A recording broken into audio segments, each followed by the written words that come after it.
Good evening. You are watching Politics Inside. I am Ibrahim Omarwasi.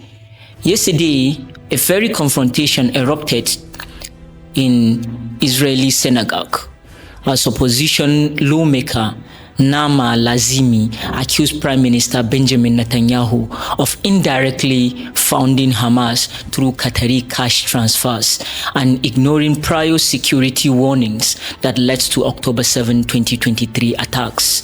The accusations came amidst growing calls for accountability and transparency. And from Jerusalem to Washington, where Trump meets Syrian President Ahmed al-Sharaa in the Oval Office. All these and more on today's Politics Insight. Stay tuned. We will be right back after the break.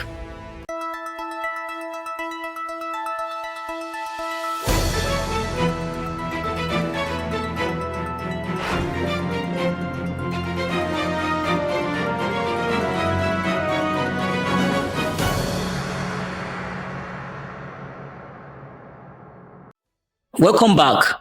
The usual tense Knesset chamber turned explosive on Monday. Naama Lazimi, a member of the centrist Yesh Atid party, stood up during a heated session and accused the Prime Minister of having, in her words, funding Hamas with Israeli approval. She cited more than $1 billion in Qatari funds that flowed into Gaza between 2018 and 2022 with Israel's consent under Netanyahu's watch. Please take a look. benjamin נתניהו, מאשימה אותך בטבח ה-7 באוקטובר. האסון הגדול ביותר שידעה המדינה קרה במשמרתך.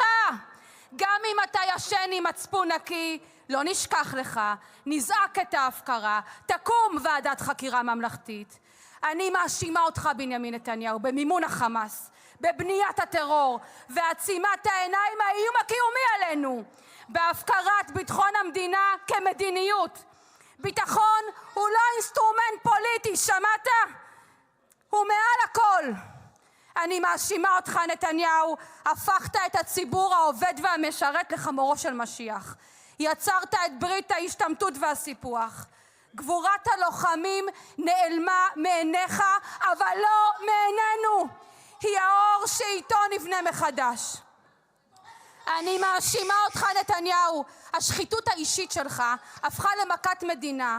כל מושחת הופך שותף. ככל שיש לך תיק יותר גדול על מישהו, הוא יותר נוח לך. משפט של איש אחד לקח מדינה שלמה כבת ערובה. אני מאשימה אותך נתניהו, כי שכחת מה זה להיות יהודי. טראמפ החזיר חטופים במקומך, בזמן שאתה בלי חשומה התעסקת בלרתום אותו לחנינה. עשרות חטופים נרצחו ונהרגו בשבי, כשאתה לא קיימת את מצוות פדיון שבויים, חסר מצפון ובלי אלוהים. אני מאשימה אותך נתניהו, הגזענות תמיד שירתה אותך. קראת אותנו מבפנים, הפכת חצי עם לאויב. אז נתניהו, אני המרוקאית, המסורתית ממגדל העמק אומרת לך, אנחנו נשבור את החומות שבנית, אנחנו ננקה את הרעל ששפכת פה 30 שנה, אנחנו נחזור להיות חברה מאוחדת. אני מאשימה אותך נתניהו, רוצחים פה אזרחים כאילו הם אבק אדם, משילות עלק. כשהליכוד מתנהל כמו ארגון פשע, ארגוני הפשיעה מרימים ראש. אני מאשימה אותך נתניהו, כן, בהקרבת החיים עצמם. אנשים גמורים תחת המציאות הכלכלית. לא יודעים איך להיכנס לסופר ולשלם חשבונות. הכל פה הפך יקר. רק החיים תחתיך הפכו לזולים עד כאב. The exchange came as Netanyahu formally rejected calls for a state commission of inquiry into the intelligence and military failure that led to the October 7 Hamas attack, which killed 1,200 Israelis and left 250 hostages. Instead, he endorsed an internal military-led investigation, angering opposition leaders and bereaved families demanding independent oversight. Between 2018 and 2022, Qatar with Israel's approval, transferred millions each month to pay Gaza's civil servants and families. Critic says the policy propped up Hamas rule, while supporters argue it prevented a total humanitarian collapse and brought Israel relative calm. Now, after October 7th, that policy is being re-examined and the political fallout is deepening Israel's division. Tonight, the Prime Minister remained defiant, rejecting calls for resignation or an external prop. Opposition parties led by Yair Lapid and Benny Gantz are expected to press for a parliamentary vote demanding a state commission later this week. The clash underscores Israel's deepening political fracture between those who see October 7 as a national trauma demanding accountability at the highest level and those who insist the wartime government must remain united. As the war with Hamas continues, the question now is whether Israel's democracy can withstand the internal storm unleashed by the dark October morning. Still ahead, we take a close look at how Qatari mediation continued to shape ceasefire talks and hostage negotiation in Gaza. Stay with us. This is Politics Insight. We will be right back after the break.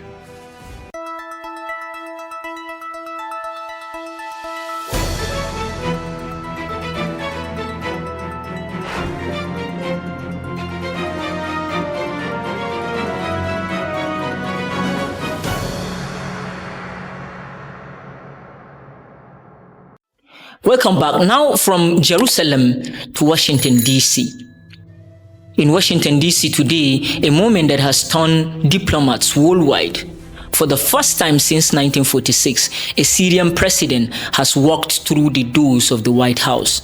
President Donald Trump met with Ahmed al-Sharaa, Syria's new leader, to discuss post-war reconstruction, counter-terrorism, and Middle East stability. With the leader of Syria you had earlier, did you come to any agreements today? Well, I had an agreement with him. He's a very strong leader. He comes from a very tough place, and he's a tough guy. I liked him. I get along with him. The president, the new president of Syria. And we'll do everything we can to make Syria successful, because that's part of the Middle East. We have peace now in the Middle East, first time that anyone can remember that ever happening.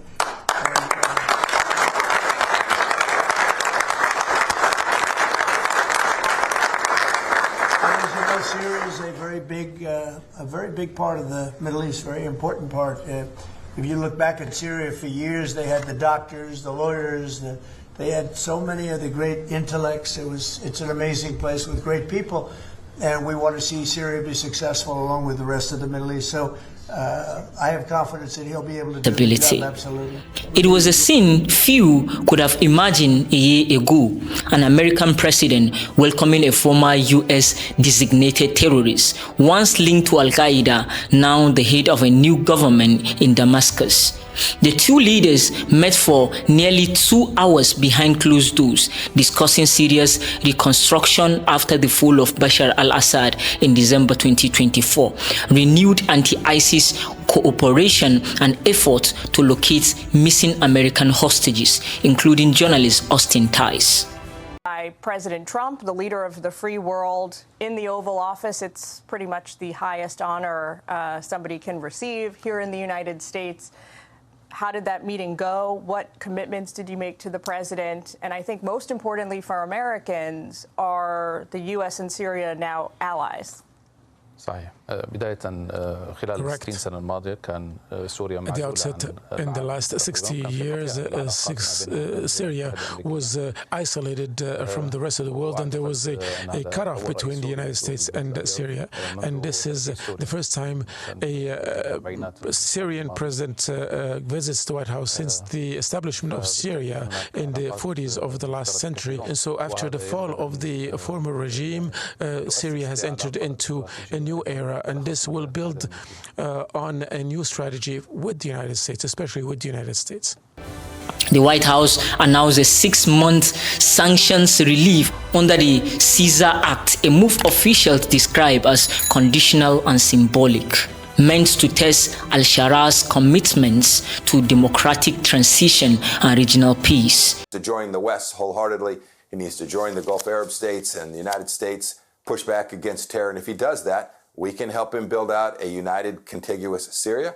And that would be a really good thing. There's a lot of work to do. It is incredibly complicated, and we need to make sure that his history doesn't dominate his future. In return, the Syrian delegation pledged to align with the US-led coalition against ISIS and cooperate on humanitarian access across northern Syria. Did you commit to having the country join the coalition to fight ISIS in the Middle East? We participated in so many battles against Daesh, against ISIS for 10 years, and we have suffered a lot during these battles, and I have lost much of my forces in the battles against ISIS. The reasons for the presence of the United States militarily in Syria needs to be with the coordination with the Syrian government right now. So we need to discuss these matters, and we need to talk about and get into an agreement about ISIS.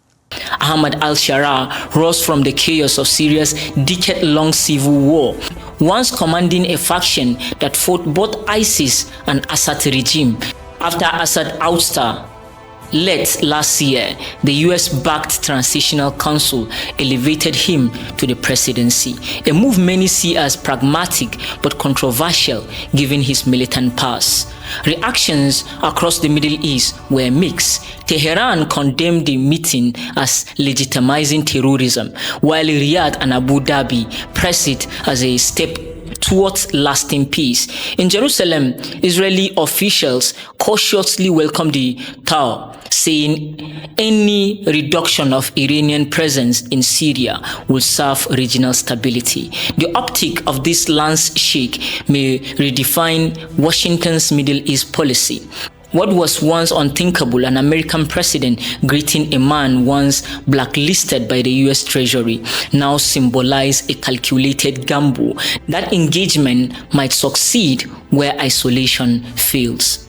But challenges loom. Human rights groups warn that sanctions relief could embolden former warlords. Others question whether al-Sharaa can truly unify Syria's fractured factions, or if Washington's outreach will reignite rivalries. Analysts call it a high-risk, high-reward bet, one that could reshape the post-Assad era, a historic handshake and a cautious hope. From isolation to engagement, the Trump-al-Sharaa meeting signaled a new chapter in US-Syria relations, one still shadowed by the ghost of war. You are still watching Politics Insight on Diaspora Digital Media. Tell us what you think on the comment section. Is the American President gamble the right thing to do in a highly polarized world? Tap like, drop your thoughts in the comment, and subscribe to Politics Insight for balanced, fearless reporting. I remain your host, Ibrahim Omar Wasi. Thank you for watching, and good night.